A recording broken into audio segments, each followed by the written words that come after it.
any institutions in the world left which actually talk about integrating people rather than separating them. There are many institutions, and the way the world is going, people talk about different communities, different religions, different colors, but the cinema, and particularly the Indian cinema, does all that to bring people together. Where do you find that people sit under one roof and never ask the religion or the caste or the creed or the color of the person sitting next to them? So true. And they enjoy the same songs, they laugh at the same jokes, they sing the same music, they cry at the same emotions. So I would like to believe that this cinema house is indeed a great integrator rather than one that separates communities. Well, speaking of that, because on the same, this is day. So filmy is not a bad word, but it can be used badly. It's a word that brings people together. Yeah. So stop using it. And Bollywood, never again. Day 11 on your blog, 2:55 p.m. Maybury Studios. This is when you are putting your objection to the word filmy into writing. But what I picked up from that was also when you described film as the parallel culture of the country. That's fascinating. It's been with me for a while, and with all due respect to my country, I don't know whether that is a good omen for it, but yes, it has. We go abroad, and we are visiting places where we are not recognizable, but our music from our films is. Our songs, our films, our dialogues, they are repeated often in communities which are totally unaware of who we are. So the film is reaching beyond propagating your country, and therefore I feel that it's almost become a parallel culture. You say we go to places and we're not recognised. This is something we were discussing earlier. Can you walk anywhere in the world and not be recognised? Sure. Where would those places be? Well, Great Britain. I think in most places in Great Britain you would be spotted and recognised. Well, I'd go anywhere. I could go in my own country in India and not be recognised. Well, do you know what I mean? And you are. Yeah, that's fine. But you don't like the term superstar, I know. But the fact is, you are probably one of the most recognisable people in your profession in the world. Yeah. I really don't know how to react to that because I've never believed in that. I didn't call you a superstar. No, I agree there. But I'm just a normal human being, just like everybody else. You are not. No, we are, and we want to do normal things, and I do. What do you consider normal? Well, what you people think to be normal, like go out and walk on the streets. Right. It's perfectly normal. I walk on the streets in Bombay, in Mumbai. I go to the cinema. I can go shopping. I can go to a restaurant. These are, normal activities that everyone does. I was stuck in a traffic jam outside my house, so I got out of the car and walked to a hotel, to the Marriott, which is about 100 yards away. It's fine. That's Bombay traffic for you, isn't Yeah. it? But it isn't easy. You can't go unrecognised. That's the point I think that I'm happens making. with all celebrities or with any recognizable face. But that doesn't mean you can't pursue what you want to do. Well, for example, one of the people from Eros today we were talking about news channels and all the proliferation in India. And apparently one of these news channels misused and misappropriated breaking news by saying that you had a cold. Yeah. Well, that's the extent to which you permeate people's consciousnesses, I suppose. Well, I think that's more to do with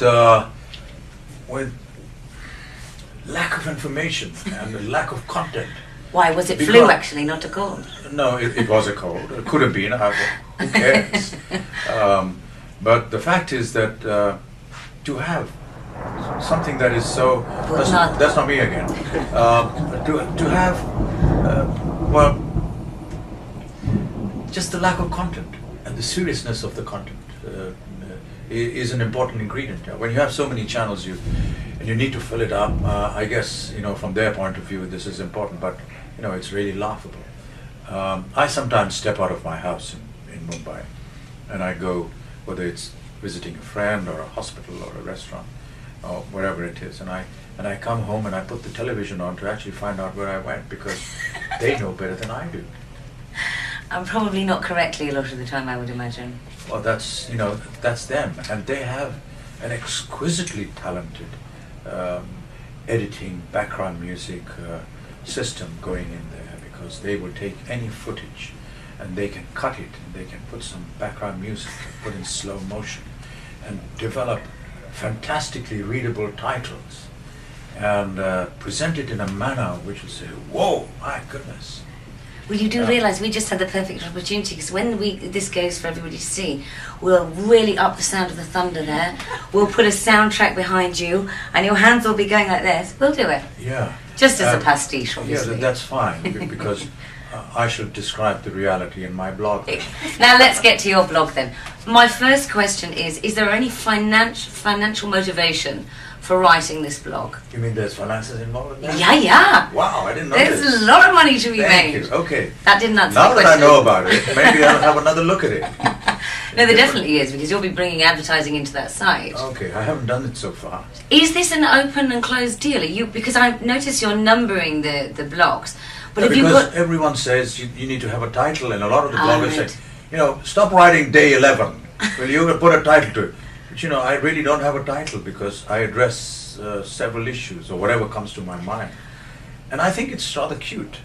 And I think that somewhere in the back of my brain is an incident that happened to me when I was in school in Allahabad. Everyone in school is a Boy Scout, so was I, and we had a very prominent Boy Scout visiting our school from Australia at that point in time. And the one thing that I noticed about him was that when we went up to him to ask for his autograph, he would write a number, which was the number of autographs he's given so far. So with every new autograph, he would remember that number and add it when he wrote a new one, which was quite fantastic, I thought. That is. So maybe I can replicate that in my blog. That's a very interesting concept. Mm-hmm. Does the joy of writing a blog descend into the duty on certain days? Because now you've made the promise. Today, for example, you've flown in from Bangkok. You've already written that you're going to be doing media stuff all day today. You must be shattered, but you will... Yeah, I will. Yeah, I think it's wonderful to be able to talk to people who admire you and love you at the end of the day. But it's so that's what the blog does. It it's gives me an opportunity to almost feel as though they're sitting in front of me. But it's an incredible thing you're doing, because it's a real feat to Don't sit say down. that to me. I may just get dissuaded. But yes, it's. I didn't know it existed, and now that I do, I do admire the kind of technology that goes into it, because now I'm able to put in video clips and photographs and give my comments on it. If there is a wrong reportage, for example, in the press or even in the electronic, I have the facility to get that clip on and correct it and give my viewpoint.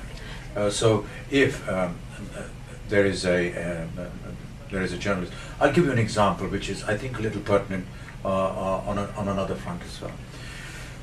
Samir is a lyric writer, a very prominent lyric writer, and he completed 25 years in the industry, and he wrote a book on his experiences in English and in Hindi, and he called Yash Chopra and myself for the launch.